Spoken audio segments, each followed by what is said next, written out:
True stories of errors and omissions. In this edition, providing coverage as requested.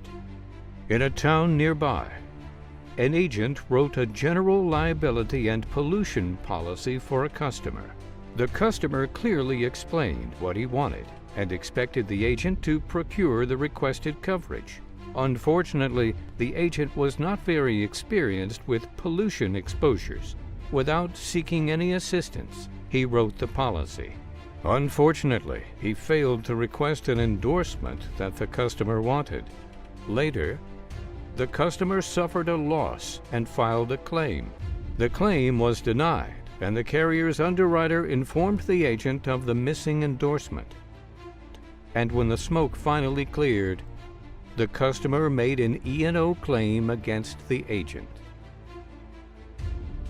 In another example, a representative of a homeowners association for a condominium community called their agent to request a crime policy.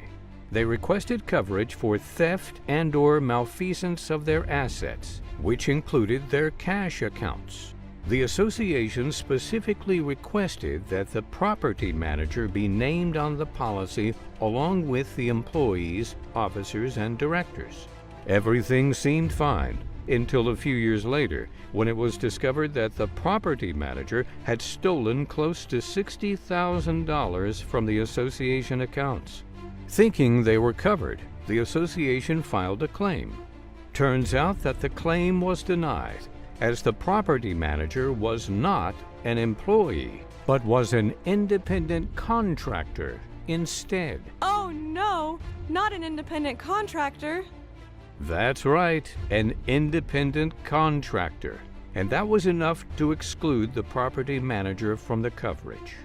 The association ended up filing an E&O claim against the agent for failing to provide the coverage that they had requested. In this last example, a customer had recently purchased a retail tobacco shop in a part of town with a high crime rate.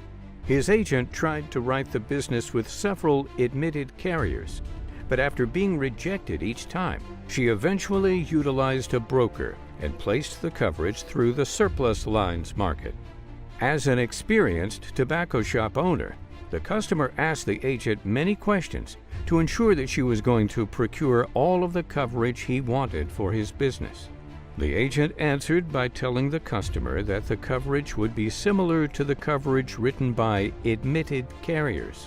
Knowing that crime was a specific concern to the customer, she also stated that theft would be a covered loss.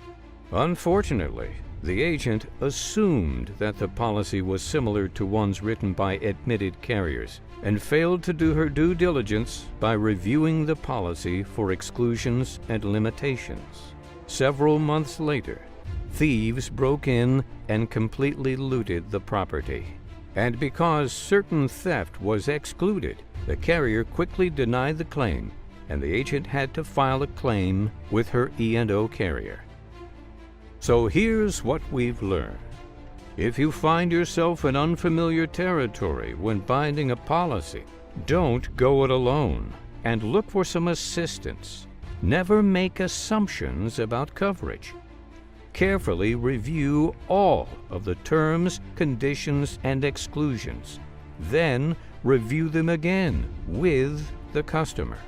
Remember, making assumptions regarding a customer's coverage can lead to E&O claims.